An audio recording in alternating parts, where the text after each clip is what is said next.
Everybody, Karen here. Welcome back to Unpinned Creative. Today I'm working on my latest journal box, and so I thought I would bring you along for the ride.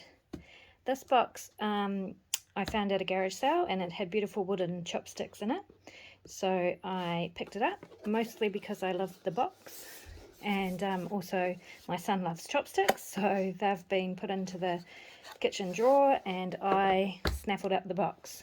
And then I found this gorgeous picture at a thrift shop just the other day, and I walked past it at first and then went back because I noticed that this is probably amber, and it's really beautiful, and I just love how the artwork has been done, so I picked that up as well. And then I thought I would join the do together and create a journal box. So that's what I'm doing today. So the first thing I did was remove this frame.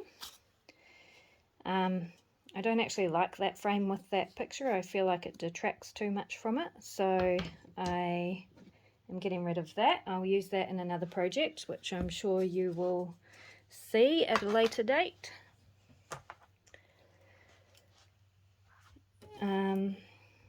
So now we have this picture, and I'm going to attach it to the front of the box. So the box opens like this. I have covered the inside with paper, and I will show you how to do that now. It seems fairly simple and straightforward, but if you are not a mathematician, and I am definitely not a mathematician, it can be tricky figuring out the measurements sometimes, so I thought I'd just share with you how I do it. So the first thing that you need to know when you're lining the inside of a box is the height of the box, the measurements of the height of the box. In this case, so the inside, so measuring from the inside, not the outside of this edge. In this case it is 266 millimeters, and then you need to know the width of the box, the inside of that space. So in this case it is 113 millimeters, and then you also need to know the depth. Now the depth you can measure on the outside, but it's going to be a bit longer. So you can see on the outside it says it's 2.5 centimeters or 25 millimeters, but that's not the inside measurement. My ruler does not go to the end. The measurements don't start at the end. It's really handy if you do have one of those, and if you do, you're away. But I can see that that is about 5 mil. So the measurement says 1.5 centimeters, so I'm going to add that 5 mil and take it as 2 centimeters or 20 millimeters. Okay, so now we have the height, the width, and the depth of the inside of this space. Then to figure out what size piece of paper you need, you add 2 times the depth to the width and the height. So maybe if I write that down for you. So my height is 266 millimeters. My width is 113 millimeters, and my depth is 20 millimeters. So I am going to add, so height, width, depth. So I'm going to add 2 times this measurement to both the height and the width.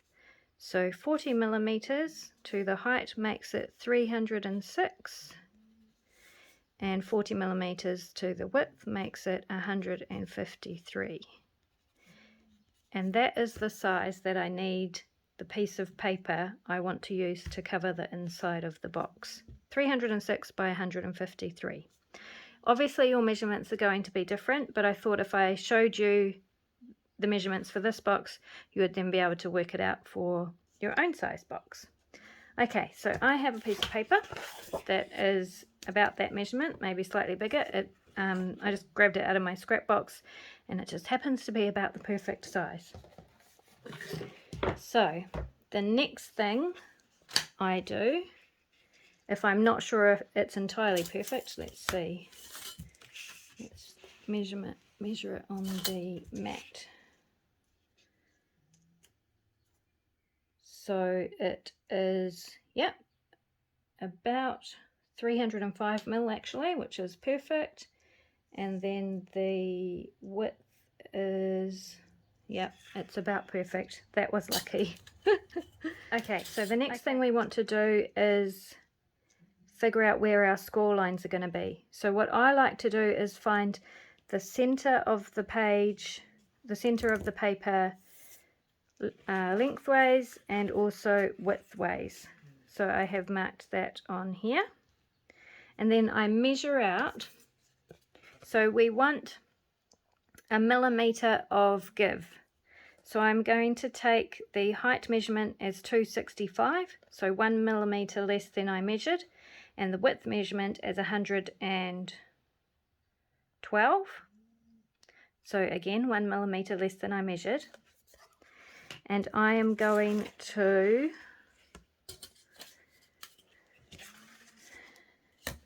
measure that from the center out. So basically I divide 112 by 2, which gives me 56. So I'm going to make a mark at 56 on both sides of that center point. And then I am going to halve 265, which gives me 132.5. So I'll just make it 132 for ease of my brain. Okay, and then I'm going to measure 132 on both sides of that center mark. Because the most important measurement before you start cutting and stuff is the base. We need to get this exactly square. The sides we can muck around with later if we need to, but we need this base bit to be exactly correct. So those points that I have marked are going to be where I score. Okay, so if you have a scoreboard, grab that. If not, just score with a blunt object of some description. So I'm going to line that mark up with a score line on my board and score it.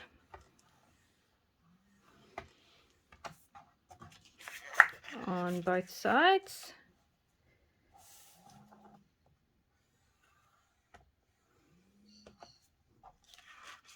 And then down each of the long sides as well.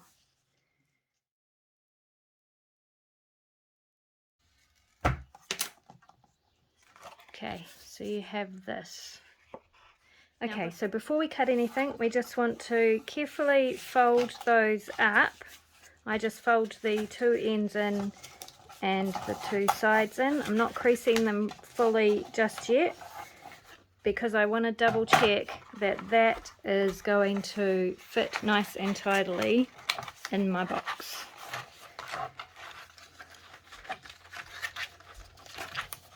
And yes, it looks like it does. So you want to make sure that it's flat, that it's not bunching up anywhere, and that it is reaching the ends and the sides. So that one looks like it does. Okay, so now we can go ahead and crease those folds properly. Oh, I might turn it over actually because that's the right side. So crease those score lines you made really, really well.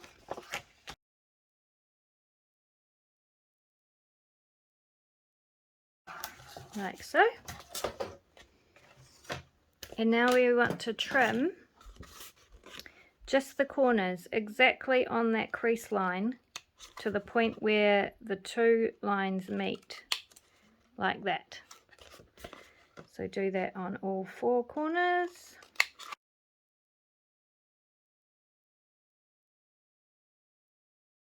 And that should fit perfectly into our box. And it does.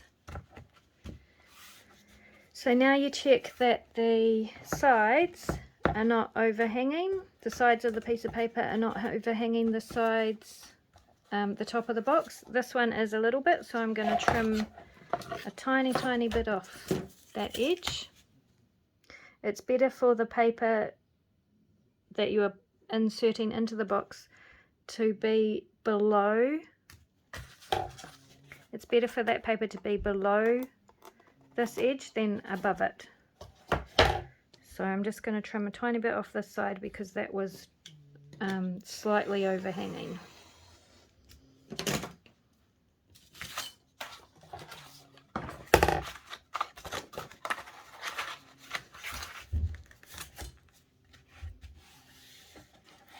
And there we go.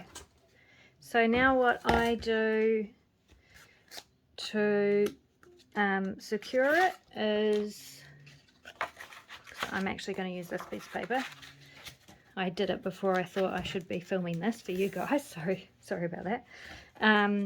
Is just cover the inside of the box and up the sides in a good layer of Mod Podge, or you could use wood glue or PVA. So you want to make sure that you get it well covered so that all of the paper is adhered down strongly. But before I do that, I'm going to ink. So you'll probably want to ink, or not. Can if you want to, don't have to. Right. So I want to ink that paper up. I'm going to do all of the edges, and I'm going to also fold the paper back and do the creases.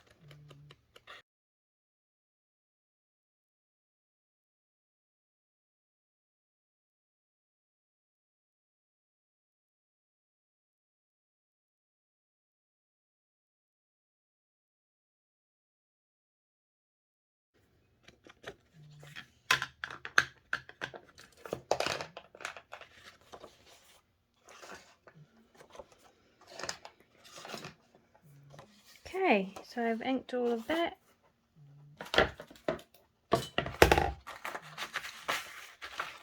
Just make sure one last time that I have it up the right way for starters.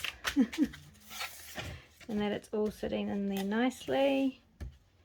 Yeah, I'm happy with that.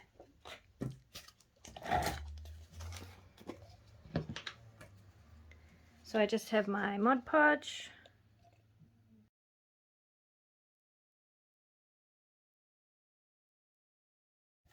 Make sure to get into the corners and cover the sides really well.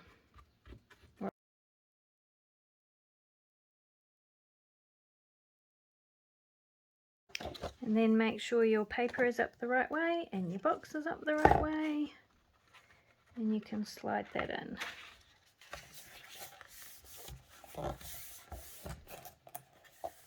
Make sure you get right into the creases.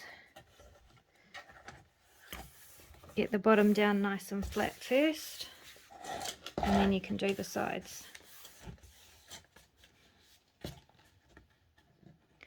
Push those corners right in.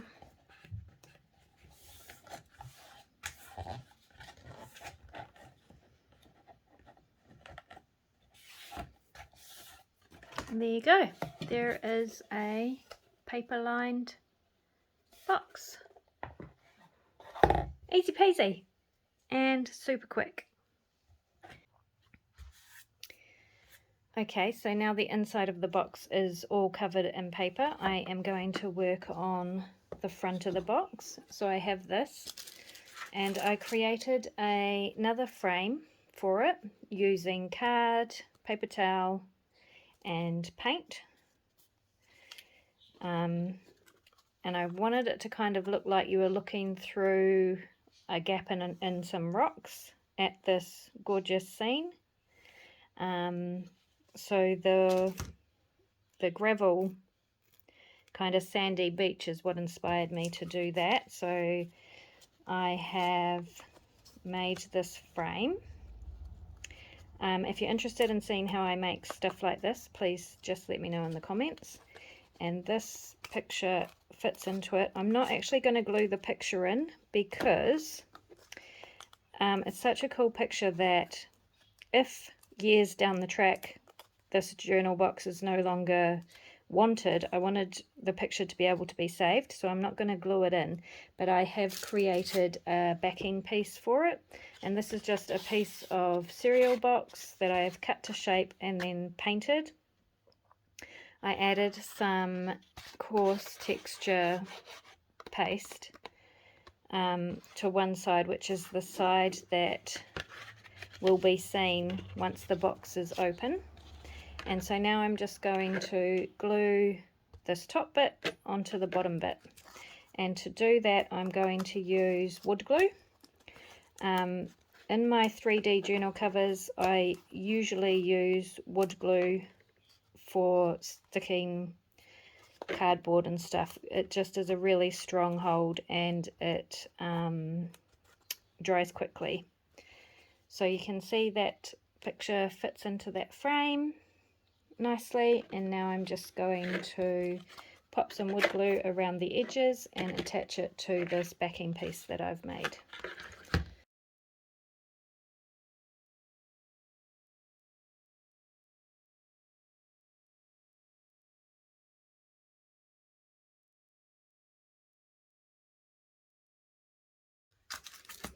So to keep that all in place while it's drying, I'm going to clamp it.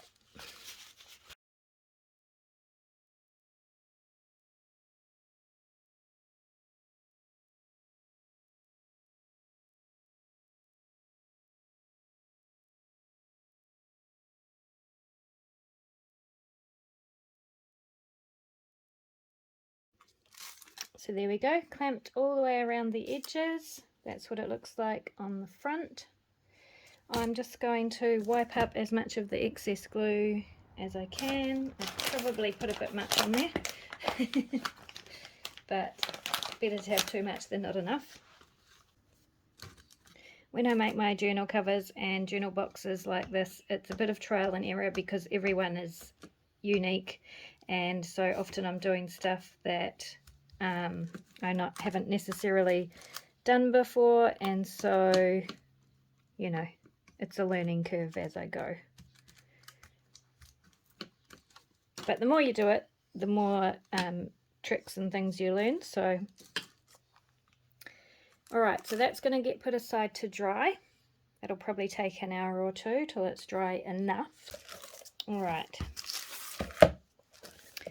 I'm not going to do anything else to the outside of the box. It's in fairly good condition, and I love this paper down the side, so I'm not going to do anything else there. I want the that piece of art on the front to be the star attraction. What I am going to do next though, and also just while I think about it, I gave the box a really good wipe with alcohol before I started, just to make sure there was no greasy bits or anything that glue was going to have trouble sticking to. So yep, that's all had a good clean. Now for the inside, I have a piece of, this is actually just lining, dressmaker's lining, that I've tea dyed, and I'm going to use that for the closure. So the first thing I want to do is glue that onto this inside cover, just around about there, just with a good strong glue. And if you leave a decent length, if you have a decent length glued, then it holds more strongly and is less likely to pull out or be pulled off. So that's just going to be like that. And then I am going to cover this inside piece. So to do that, I have this page, which I pulled out of a coffee table book, and then I soaked it in beetroot juice and heated it up, which created these bubble type effects, and I'm going to use that for the inside of this cover. It's not quite long enough, but I'll be covering up that bit later. So I actually ironed this side. You can see it's a bit flatter because I wanted it to be quite flat on the page. So I'm just going to measure how much of that I need.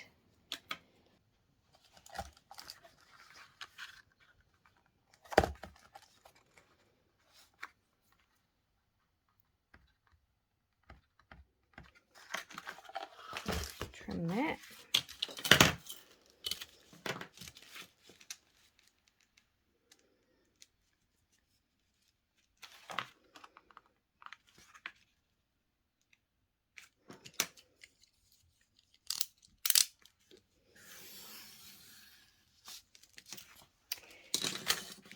And the other thing I want to do, because I don't want it to look so much like a photo,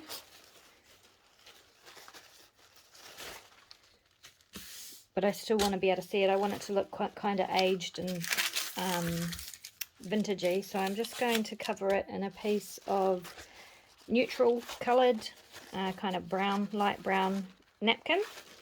I'm just going to use Mod Podge for that. I think you can use glue stick, watered down PVA. I like Mod Podge. I always have it on hand, so it's just easy peasy. We don't need 50 million different glues, really, do we?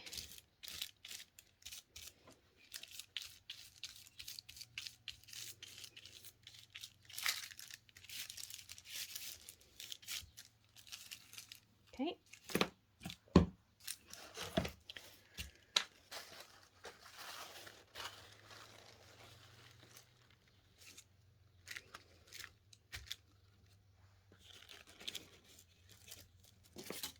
The trick with gluing serviettes and really thin tissue is to always have your brush wet when you're putting glue over the top, and then you're less likely to tear it. I actually often tear mine because I don't follow my own advice, and but I don't mind, you know, it just adds to the vintagey look.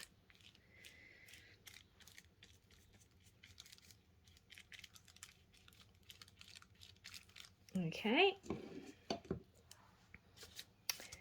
then I will wait for that to dry and tear off the edges, and I'll show you that once it's dry. It won't take very long, so I'll pop that aside. Okay. Dry time. Dry time is the bane of my existence. Alright, so that's going to cover that bit, and it will glue over the top of this, which will also give that closure more strength. And on top of that, and to cover up this gap that I have down the bottom, I have made this little piece. So this was basically just an image out of the same book, and then I had a whole lot of little offcuts that I trimmed off the bottom of the pages that I'm putting in here, and because I use everything, I just made a basket weave pattern with them and then inked it, and that is going to be the front pocket. Not a pocket, what do you call it? A tuck spot. And so that's going to be a little tuck spot there where I'm going to pop some ephemera in. Now onto the journal for this. So it's going to be a naked journal, which I have created. The paper that I used for this, I picked up at the thrift shop. I found a whole roll of, I guess it was poster paper. It was an odd size and it was glossy on both sides. So what I did is I soaked a whole lot of it in 3 different things. This one I soaked in a very light or weak avocado dye. So just chucked a couple of avocado skins in and made a very weak kind of a dye. And then I also did some with onion skins and some with tea. And then on top of this, I sprayed a solution of beetroot juice and alcohol, and that gives it a kind of a pinky colour. I'm not sure if you can see it in the camera, but it kind of has a pinky tinge. There's some you might be able to see. Not beetroot juice, the skins of a beetroot that I had peeled, I popped in a jar and covered with boiling water. So, and then I put some of that into a bottle, probably about half and half, with alcohol, isopropyl alcohol, to make a spray. And that's what I sprayed on these papers, and it gives it a kind of a purpley pinkish tinge, just very subtle. The journal is, the feel of this whole box is a very subtle one. I don't want anything really bold. I want it to be serene and peaceful, in keeping with the style of the art that's going on the front. So anyway, long story short, I tore all these pages down to the size I needed to fit in the box. Now, after I had soaked these in the thing, I kept them all together and dried them, and I did that because when you pull them apart, you can get some really cool effects on the page. Obviously, you get a lot of ripping and where the pages stick together, especially with this glossy paper, and that gives you different tones and shading and stuff on the page, you can see. So it gave me places where the ink, the alcohol dye that I sprayed adhered better, so I get different tones and things around the page. And there were a couple of pages where it tore completely, so I just highlighted that. For this cover, I glued some unbleached baking paper on top, and then stitched around the hole. And I love that look. I really love this organic kind of feeling. Very grungy, kind of industrial. And this was another page where it was very thin. The paper had got very thin, and so I just stitched around it and made it a feature of the page. So apart from that, and this is just the other half of that circle, so I did that before I tore the pages down to size. And other than that, I'm leaving this journal very naked because I'm going to pop decorative pieces in the bottom so that whoever gets the journal can create, you know, a journal that they really love. So all I need to do with this now is bind it. So while our serviette is drying over there, I will bind this, and I'm just going to do a really simple 3-hole pamphlet stitch, which I will do on camera, even though I'm sure lots of you, sorry I bumped the camera, I'm sure lots of you already, if you are journal makers, already know how to do that, but I'll do it on camera because, you know, there are new people new to the craft joining all the time, so I want them to be able to easily have the information available to them.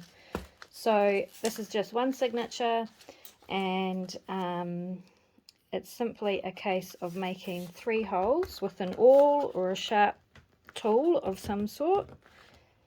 3 holes, I do one around about in the center. Of course you can measure and have it all done, measured out properly and spaced evenly if you want to. But as I was saying, I prefer a much more organic kind of feel. So I just guesstimate, or do it by eye. So you want one at the top, one at the bottom, and one basically in the center. Now, if you are doing a journal with more than one signature, you will want to get those holes in the same places on each of the signatures if you want your signatures to be even at the top and bottom in your journal. But I have other videos where I've done binding in journals so you can see. And then I've just got some waxed cord. The trickiest part is getting your cord through your needle if you don't have a particularly large-eyed needle. Okay, and you want about 3 times the height of your journal.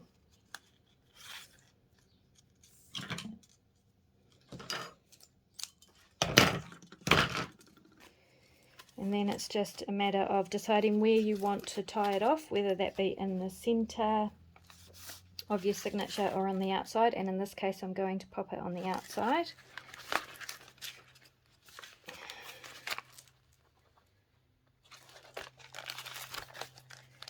Push your needle through the center hole of the pages that you made. If you keep them all together nicely, which I have not done, it will be much easier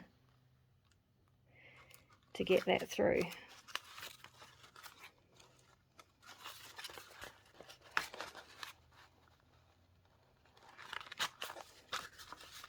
There we go.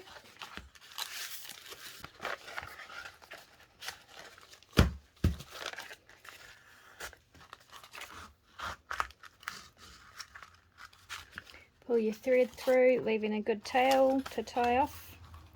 Then you can go through the top, either the top or the bottom hole, it doesn't matter which one you do first. So the thicker the cord that you're using, this is a prime example, the thicker the cord that you're using to bind your signature, the harder it is to get your needle through the pages. And also, the more pages you have in your signature as well, the harder it is to get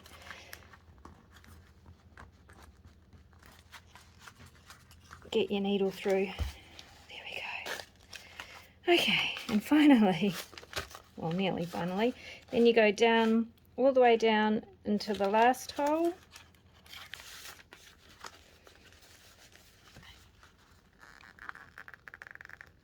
You could, of course, just make your holes bigger, which would make it much easier. Right, make sure it's all pulled nice and tight. Make sure that the cord is tight between all your pages. And then you're going back through the middle hole. Now, when you pull your needle out, make sure that this long piece of thread that goes from the top to the bottom is in the center of your tail that you left when you started and the tail that you're going to have when you finish. So you just make sure this tail that you had when you started is on one side of this and your needle is coming out the hole on the other side.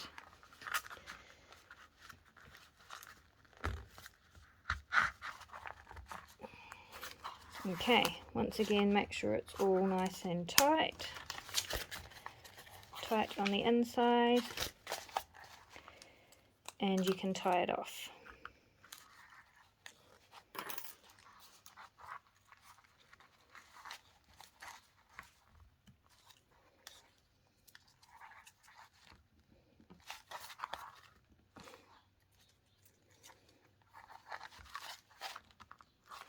And I'm just going to tie a wee little bow.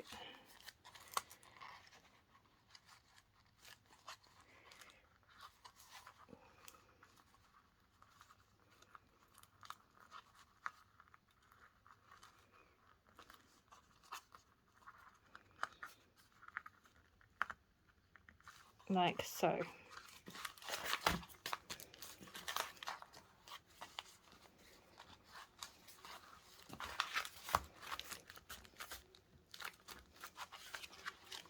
And that is your journal bound. Now I'm going to pop some little trinkets on the end of my tails, so I'm going to leave those long. But basically that's all I'm doing for for this journal box.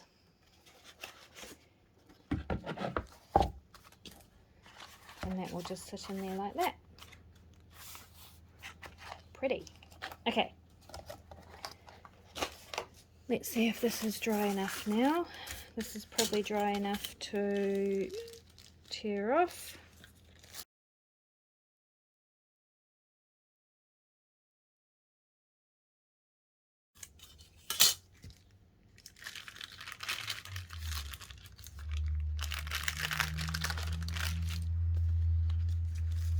Okay, and I'm just going to trim the edges more now that I've torn it, because I don't really want the torn edges.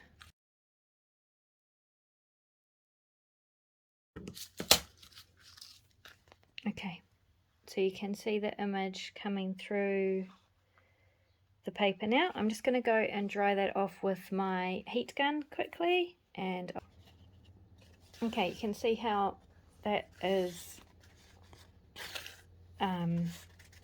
much more aged looking now. The picture is still really clearly visible and the colours are all clearly visible. It's just muted down a bit. So it was a glossy book page and now it is very much not glossy. And then to finish it off, I'm just going to use a paddle brush and some vintage photo. And I'm just going to brush over those crinkles and do the edges.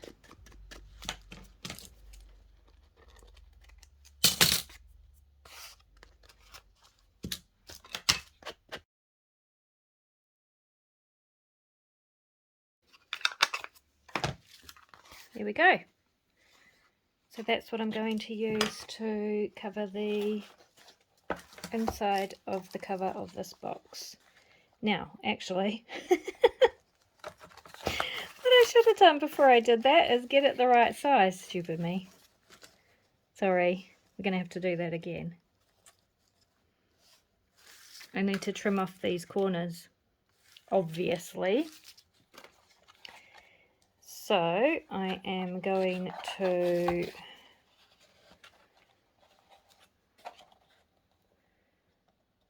pop it there like that.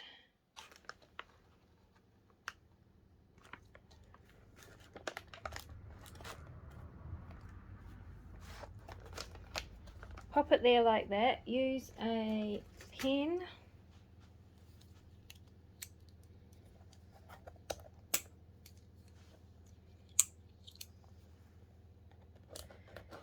To mark where I need to trim.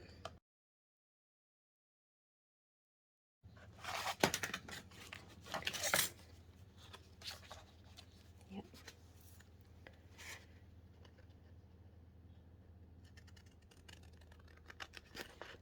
Trim it.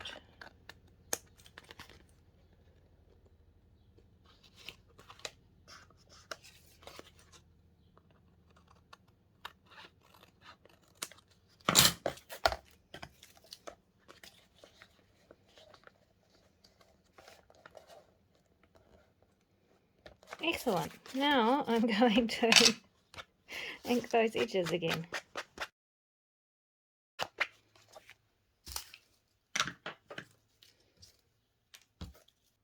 Okay, and glue that down.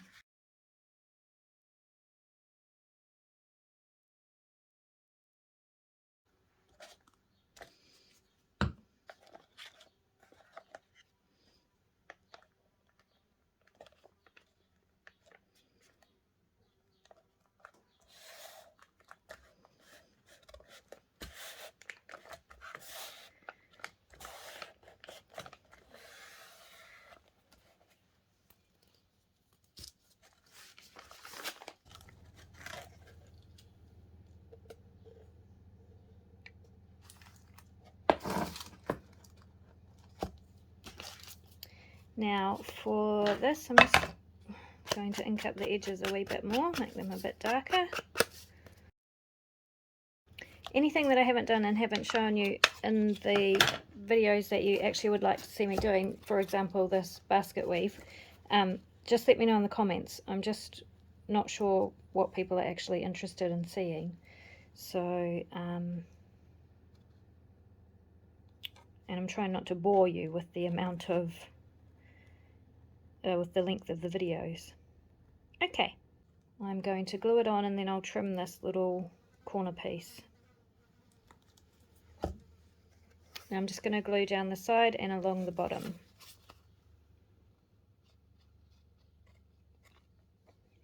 Because I want it to be a tuck spot.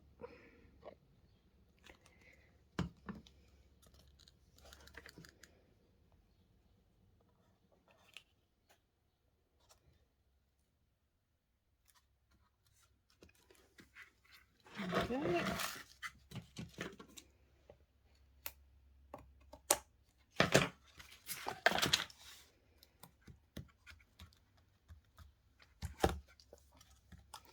And I'm just wondering, I was wondering before I glued it, but I'm wondering even more now if I should have cut off that corner piece.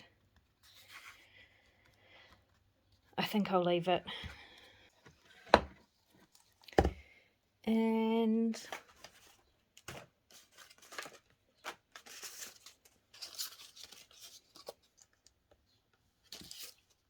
those are too big, but I feel like it needs a little pocket on the front, so I might use this piece.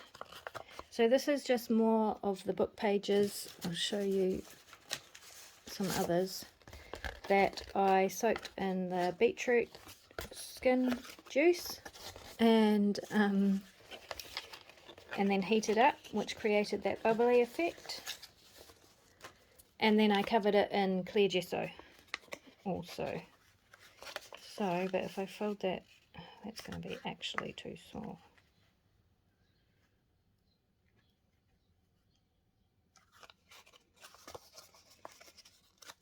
Okay, I'm going to make a little pocket out of this.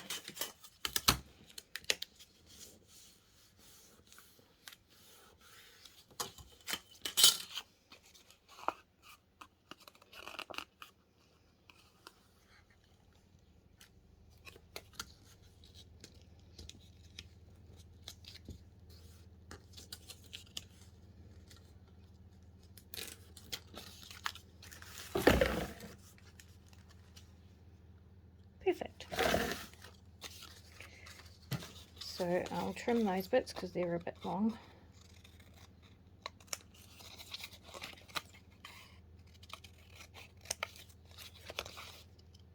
Trim the corners.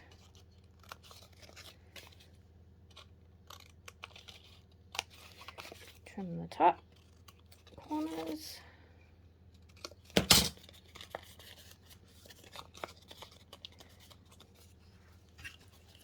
Make a little thumb notch,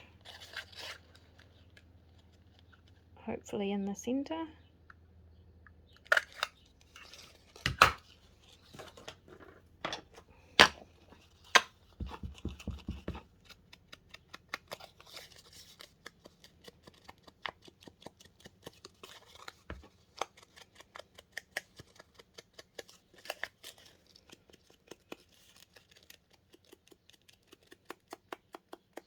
Ink it up.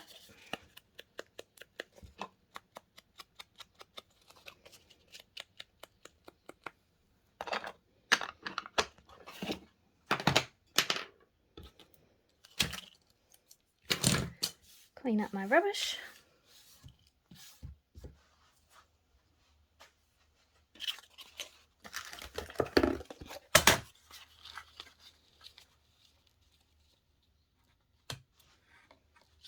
And glue that on.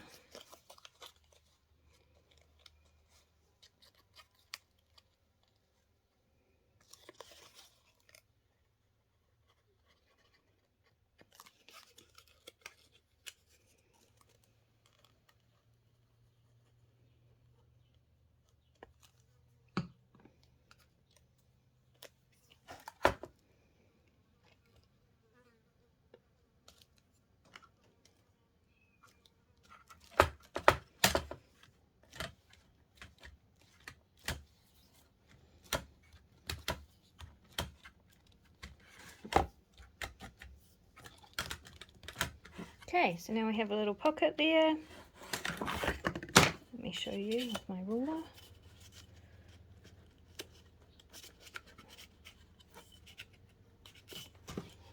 Pocket there and a tuck spot here.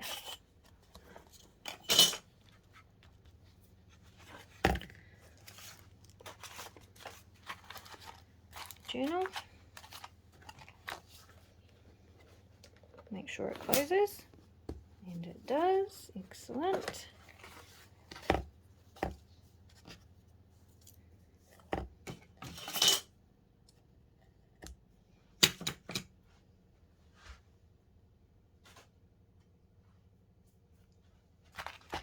And then I'm just going to pop some more pages of these pages that I have done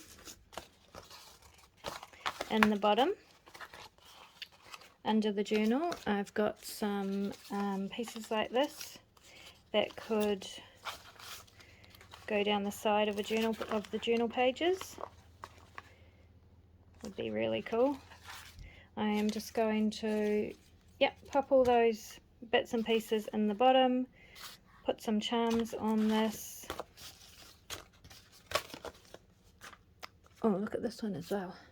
So this was an image in the book of a paper screen, like a room divider, that I just cut out, and I think that would make a really cool flip out in this book. And I have some larger pages like this, which I think would also make a really good pull out in the book. So all of these things I'm going to pop in the bottom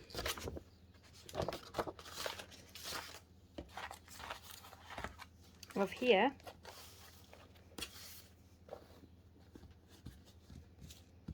And I think it'll be a really cool little journal box. Let's bring this back in and see if it has dried enough.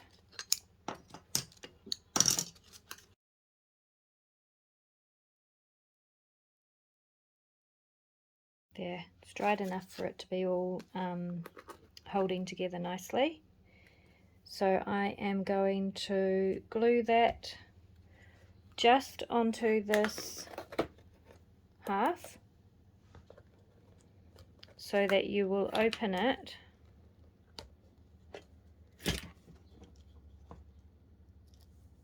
like that.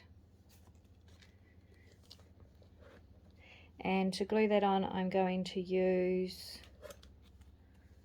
wood glue, and I might as well just do it now. This stuff will keep drying, I'm sure. So I'm actually just going to cover this cover bit in the wood glue.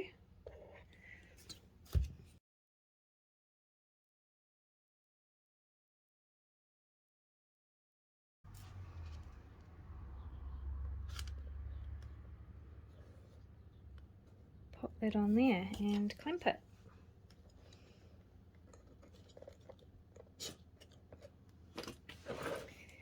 Make sure it's where you want it.